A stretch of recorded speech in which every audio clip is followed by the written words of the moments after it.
Hi friends, എല്ലാവർക്കും ഏച്ചീസ് ക്രിയേഷൻസിൻ്റെ പുതിയൊരു എപ്പിസോഡിലേക്ക് സ്വാഗതം. നിങ്ങളെല്ലാവരും ആദ്യമായിട്ടാണ് ഈ ചാനൽ കാണുന്നതെങ്കിൽ സബ്സ്ക്രൈബ് ചെയ്യാൻ മറക്കരുത്. അർച്ചനയും ഗോകുലും കൂടി ഇപ്പോൾ ആ ക്ഷേത്രത്തിലേക്ക് പോയിക്കൊണ്ടിരിക്കുകയാണ്. കാറിൽ പോകുന്ന സമയം ഗോകുൽ ഇപ്പോൾ അർച്ചനയോട് ഒരുപാട് സംസാരിക്കുന്നുണ്ട്. എന്നാൽ അർച്ചന സച്ചിയെക്കുറിച്ച് തന്നെയാണ് ആലോചിച്ചിരിക്കുന്നത്. അങ്ങനെ ഇപ്പോൾ അർച്ചനയും ഗോകുലും കൂടി ക്ഷേത്രത്തിൽ എത്തിയിട്ടുണ്ട്. അവർ പ്രാർത്ഥിച്ചുകൊണ്ടിരിക്കുന്നുണ്ട്. ഇപ്പോൾ അവിടേക്ക് ഒരു തിരുമേനി വരുന്നു. അദ്ദേഹം പറയുന്നുണ്ട്, 3 വർഷത്തിന് ശേഷം മാത്രമേ ഇനി ഇവിടെ നട തുറക്കുകയുള്ളൂ. പ്രധാനമായും നടക്കുന്നത് ദാമ്പത്യ പൂജയാണ്. ധാരാളം കുടുംബങ്ങൾ പങ്കെടുക്കുന്ന പൂജയാണിത്. എത്രയെത്ര കുടുംബങ്ങളാണ് ഇപ്പോൾ സന്തോഷമായി ജീവിക്കുന്നതെന്ന് അറിയുമോ? ഭാര്യ ഭർത്താക്കന്മാർക്കിടയിൽ വരുന്ന പ്രശ്നങ്ങൾ, അതൊക്കെ ഈ പൂജ കൊണ്ട് ഗുണമുണ്ടാകും എന്നൊക്കെ അദ്ദേഹം പറയുന്നുണ്ട്. അങ്ങനെ ഇപ്പോൾ മൂർത്തിയാണ് കാണിക്കുന്നത്. മൂർത്തി ഇപ്പോൾ ക്ഷേത്രത്തിൽ എത്തിയിട്ടുണ്ട്. തൊട്ട് പിന്നാലെ തന്നെ ഇപ്പോൾ അവന്തികയാണ് വന്നിരിക്കുന്നത്. അവന്തിക ഇപ്പോൾ കാറിൽ നിന്നും ഇറങ്ങിയ ശേഷം മൂർത്തിയോട് ചോദിക്കുന്നുണ്ട് കാര്യങ്ങളൊക്കെ എന്തായി എന്ന്. സിത്താര ഇതുവരെ എത്തിയിട്ടില്ല, വിളിച്ചു നോക്കിയപ്പോൾ വൈകുമെന്നാണ് പറഞ്ഞത് എന്ന് മൂർത്തി പറയുമ്പോൾ, എന്തായാലും വരട്ടെ, കണ്ടല്ലേ പറ്റൂ. ഇവിടെ എവിടെയാണ് താമസ സൗകര്യം എന്ന് അവന്തിക ഇപ്പോൾ മൂർത്തിയോട് ചോദിക്കുന്നുണ്ട്. ഇവിടെ അമ്പലത്തിൻ്റെ തന്നെ ഗസ്റ്റ് ഹൗസ് ഉണ്ട്. അങ്ങനെ ഇപ്പോൾ അവർ സംസാരിച്ച് അവന്തിക കാറിലേക്ക് കയറാൻ തുടങ്ങുമ്പോൾ ക്ഷേത്രത്തിനകത്ത് ഗോകുലും അർച്ചനയും നിൽക്കുന്നത് കാണുന്നു. അർച്ചന ഇപ്പോൾ അവന്തികയും കാണുന്നുണ്ട്. അങ്ങനെ അവന്തിക ഇപ്പോൾ അവരുടെ അടുത്തേക്ക് ചെല്ലുകയാണ്. നിങ്ങളെന്താ ഇവിടെ എന്ന് അവന്തിക ചോദിക്കുമ്പോൾ, അമ്മയുടെ ഒരു നേർച്ചയാണ്, ഇവിടുത്തെ ദമ്പതി പൂജയിൽ പങ്കെടുക്കണമെന്ന്, അങ്ങനെ വന്നതാണ് എന്ന് ഗോകുൽ പറയുന്നുണ്ട്. എന്നിട്ട് അവന്തികയോട് ചോദിക്കുന്നുണ്ട്, അവന്തിക എന്താ ഇവിടെ എന്ന്. എനിക്കിവിടെ ഒരാളെ കാണാനുണ്ടായിരുന്നു, പിന്നെ തൊഴുത് പൂജയൊക്കെ കാണാമെന്ന് കരുതി. നിങ്ങളെന്തായാലും ഇവിടെ പൂജയ്ക്ക് വന്നാൽ നന്നായി, അത്രയ്ക്ക് ശക്തിയുള്ള പൂജയാണിതെന്നാണ് കേട്ടിട്ടുള്ളത്. സമൃദ്ധിയുടെ ഇപ്പോഴുള്ള കൺഫ്യൂഷനൊക്കെ മാറും എന്നൊക്കെ അവന്തിക പറയുന്നുണ്ട്. എന്നാൽ പിന്നെ ഞങ്ങളങ്ങോട്ട് എന്ന് ഗോകുൽ പറയുമ്പോൾ, സമയം പോലെ സമൃദ്ധ ഇറങ്ങ്, നമുക്ക് സംസാരിച്ചൊക്കെ ഇരിക്കാം എന്ന് അവന്തിക ഇപ്പോൾ പറയുന്നുണ്ട് അർച്ചനയോട്. അങ്ങനെ ഗോകുലും അർച്ചനയും കൂടി ഇപ്പോൾ അവിടെ തൊഴുത് പ്രാർത്ഥിക്കുന്നുണ്ട്. ഈ സമയം അർച്ചന അവന്തികയെ പറ്റിയാണ് ആലോചിക്കുന്നത്. അവന്തിക ഇങ്ങനെ മനസ്സിൽ വിചാരിക്കുന്നുണ്ട്, ഭാര്യയും ഭർത്താവുമല്ലാത്ത 2 പേർ ദാമ്പത്യ പൂജയിൽ പങ്കെടുക്കുന്നു. കേട്ടത് ശരിയാണെങ്കിൽ ഇത് വലിയൊരു പൂജയാണ്, ഉറപ്പായും ഫലം കിട്ടുന്ന പൂജ. ഈ പൂജയോടുകൂടി ഗോകുലും അർച്ചനയും നന്നായി അടുക്കും. പിന്നെ സച്ചിയുടെ കാര്യം ഗോവിന്ദ, ഇവളും സച്ചിയും അടുക്കുന്നത് ഈശ്വരന് പോലും ഇഷ്ടമല്ലെന്നാണ് തോന്നുന്നത്. അതുകൊണ്ടല്ലേ അവരെ ഇവിടെ എത്തിച്ചത്. എന്തായാലും ഇവർ പൂജയിൽ പങ്കെടുക്കട്ടെ, ഗോകുലും അർച്ചനയും കൂടുതൽ അടുക്കട്ടെ. ഇനി നമ്മളായി ഒന്നും ചെയ്യേണ്ട കാര്യമില്ല, ഈശ്വരനായിട്ട് എല്ലാം ചെയ്തോളും എന്നൊക്കെ ഇങ്ങനെ അവന്തിക ചിന്തിക്കുന്നു. അങ്ങനെ ഇപ്പോൾ അവന്തിക അവിടെ നിന്നും പുറത്തേക്ക് ഇറങ്ങുമ്പോൾ അർച്ചന തിരിഞ്ഞു നോക്കുന്നുണ്ട് അവന്തികയെ. ശേഷം കാണിക്കുന്നത് ഈ സമയത്താണ് കൃഷ്ണ എന്ന് പറയുന്ന ആ പെൺകുട്ടി അവിടെ ആ ക്ഷേത്രത്തിലേക്ക് കളം വരയ്ക്കാനുള്ള ആ പെൺകുട്ടി വരുന്നത്. കൂട്ടുകാരിയുമായി ഓട്ടോയിലാണ് വരുന്നത്. ആ പെൺകുട്ടിയെ കൊല്ലുന്നതിനായി 2-3 ഗുണ്ടകൾ ഇവരുടെ തൊട്ട് പിന്നാലെ തന്നെ ഉണ്ടായിരുന്നു. അങ്ങനെ അവരെ വന്ന് ഗുണ്ടകളുടെ വണ്ടി വന്ന് വട്ടം വയ്ക്കുന്നുണ്ട്. ആദ്യം അവർ രക്ഷപ്പെടുന്നു. എന്നാൽ വീണ്ടും അവർക്ക് രക്ഷപ്പെടാൻ സാധിക്കുന്നില്ല. അവരുടെ കയ്യിൽ വാളും മറ്റായുധങ്ങളുമൊക്കെ ഉണ്ടായിരുന്നു. എന്നാൽ അവർ ധൈര്യം സംഭരിച്ച് അവർ 2 പേരും, മോളിക്കുട്ടി എന്നാണ് കൂട്ടുകാരുടെ പേര്, മോളിക്കുട്ടിയും കൃഷ്ണയും കൂടി പുറത്തിറങ്ങുന്നുണ്ട്. അങ്ങനെ മോളിക്കുട്ടി കയ്യിലിരുന്ന തൻ്റെ പെപ്പർ സ്പ്രേ കൊണ്ട് അവർ കണ്ണുകളിൽ അടിക്കുന്നു. 3 ഗുണ്ടകളാണ് ഉണ്ടായിരുന്നത്. ആ ഗുണ്ടകളുടെ വണ്ടിയുടെ താക്കോലും എടുത്ത് അവർ അവിടെ നിന്ന് രക്ഷപ്പെടുന്നു. ശേഷം അർച്ചനയും ഗോകുലിനെയുമാണ് കാണിക്കുന്നത്. അവർ പ്രാർത്ഥിച്ചു നിൽക്കുകയായിരുന്നു. എന്ത് ചെയ്യണമെന്ന് അറിയാത്ത ഒരവസ്ഥയിലാണ് ഞാൻ. ആത്മാർത്ഥമായി ഗോകുൽ എന്നെ സ്നേഹിക്കുന്നുണ്ട്, പക്ഷേ എനിക്ക് സച്ചിയേട്ടനില്ലാത്ത ഒരു ജീവിതമില്ല. എനിക്ക് ഓർമ്മ തിരിച്ചു കിട്ടിയെന്നും സച്ചിയേട്ടൻ്റെ ഭാര്യയാണെന്നും ഉറക്കെ വിളിച്ച് പറയണമെന്നുണ്ട്. പക്ഷേ അത് സച്ചിയേട്ടന് ആപത്തായി മാറും. അത് പേടിച്ചാണ് ഞാൻ ഇങ്ങനെയൊക്കെ ചെയ്യുന്നത്. ഞാൻ ഗോകുലിൻ്റെ ജീവിതത്തിൽ നിന്ന് ഇറങ്ങിപ്പോകുമ്പോൾ അത് താങ്ങാനുള്ള ശക്തി ഗോകുലിന് കൊടുക്കണം. ഞാനും സച്ചിയേട്ടനും ഒരുമിച്ചുള്ള സന്തോഷപൂർണ്ണമായ ജീവിതമാണ് ഇപ്പോൾ എൻ്റെ മനസ്സിൽ. ഇവിടുത്തെ ശക്തിയുള്ള പൂജ എന്നെയും സച്ചിയേട്ടനെയും അകറ്റാൻ ഈശ്വരൻ തീരുമാനിക്കരുത്. ഇതെൻ്റെ ഒരു അപേക്ഷയാണ്.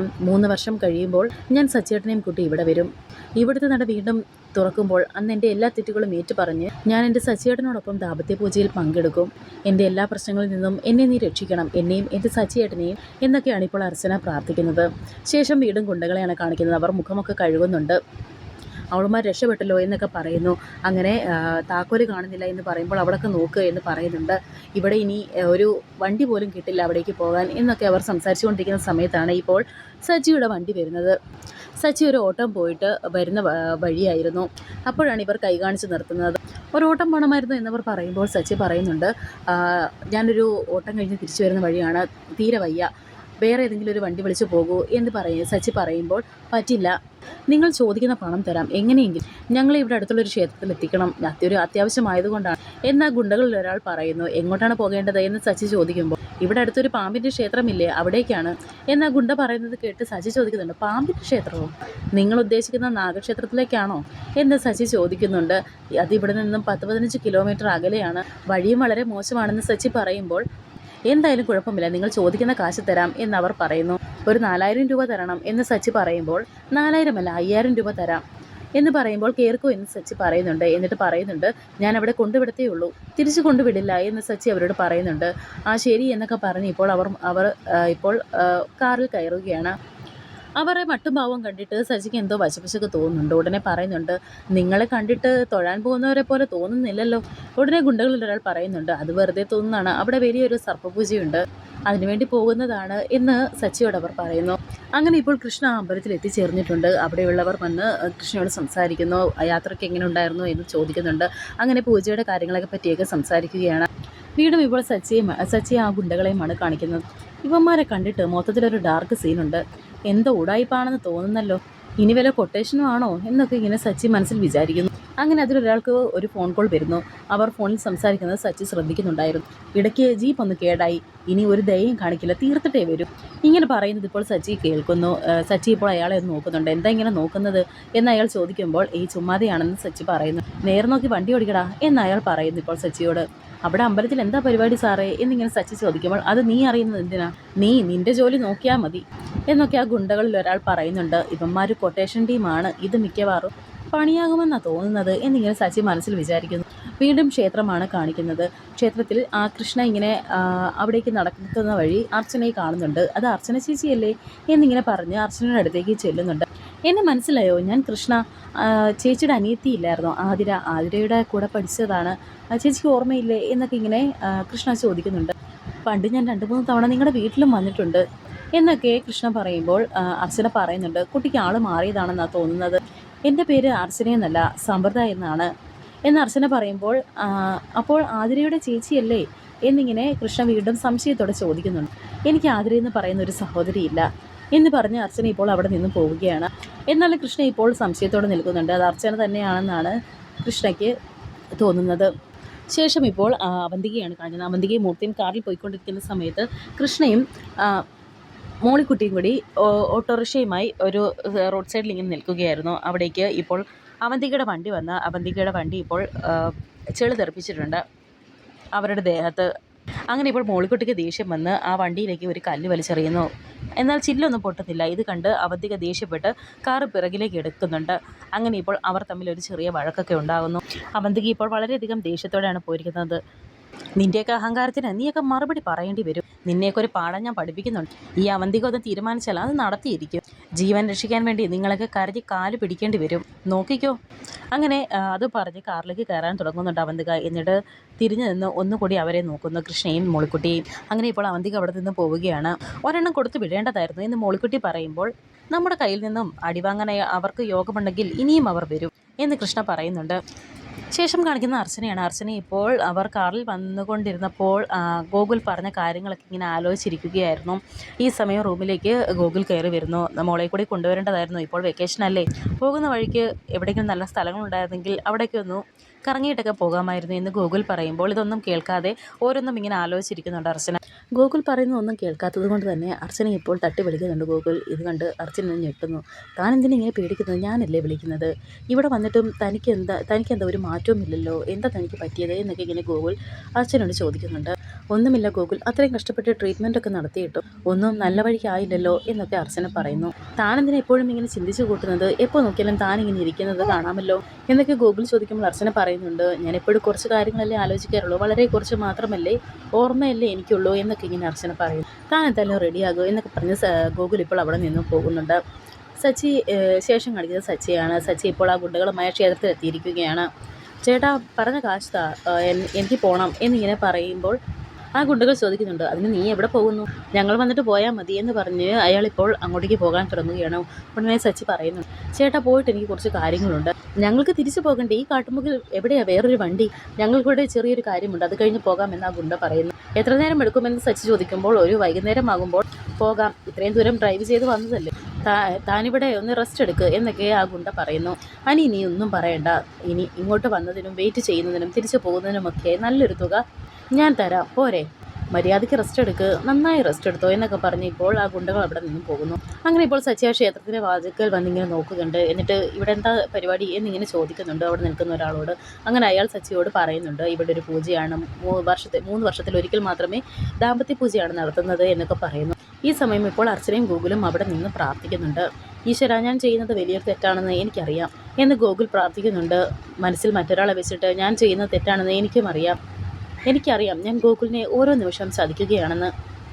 മറ്റൊരു നിവൃത്തിയും ഇല്ലാത്തതുകൊണ്ടാണ് ഞാൻ സച്ചിയേട്ടനെ അത്രയ്ക്ക് ഇഷ്ടപ്പെടുന്നുണ്ട് എന്നൊക്കെ കൈകൂപ്പി പ്രാർത്ഥിക്കുന്നുണ്ട് ഇപ്പോൾ അർച്ചന. ഈ സമയം അമ്പലത്തിനകത്തേക്ക് കയറി വന്ന് പ്രാർത്ഥിക്കുന്നുണ്ട് സച്ചിയും. ഇവിടെ നടക്കുന്ന ദാമ്പത്യ പൂജയിൽ പങ്കെടുക്കാൻ എനിക്ക് അതിയായ ആഗ്രഹമുണ്ട്. പക്ഷേ എൻ്റെ ഭാര്യ അർച്ചന എൻ്റെ കൂടെ ഇവിടെ ഇല്ല. അടുത്ത തവണ എന്തായാലും ദാമ്പത്യ പൂജയ്ക്ക് ഞാൻ എൻ്റെ അർച്ചനയുമായി ഇവിടെ വരും. അങ്ങനെ ഞങ്ങൾ രണ്ടുപേരും ഒരുമിച്ച് ഈ നടയിൽ തൊഴാൻ ഈശ്വരൻ അനുഗ്രഹിക്കണം. എൻ്റെ അർച്ചനയെ എനിക്ക് മടക്കി തരണം. ഈശ്വരൻ ഇനി ഒരിക്കലും ഞങ്ങളെ വേർപിരിക്കരുത് എന്നൊക്കെ നിന്ന് പ്രാർത്ഥിക്കുന്നുണ്ട് ഇപ്പോൾ സച്ചി. ഈ സമയം അവിടുത്തെ തിരുമേനി ഇപ്പോൾ പൂജയുടെ പ്രസാദം കൊണ്ട് സച്ചിയുടെ കയ്യിൽ കൊടുക്കുന്നുണ്ട്. സച്ചി ദക്ഷിണയുമൊക്കെ കൊടുക്കുന്നു. ഈ സമയം ഇപ്പോൾ സച്ചി അവിടെ നിൽക്കുന്നത് അർച്ചന കാണുന്നുണ്ട്. അർച്ചന ഒന്ന് ഞെട്ടി.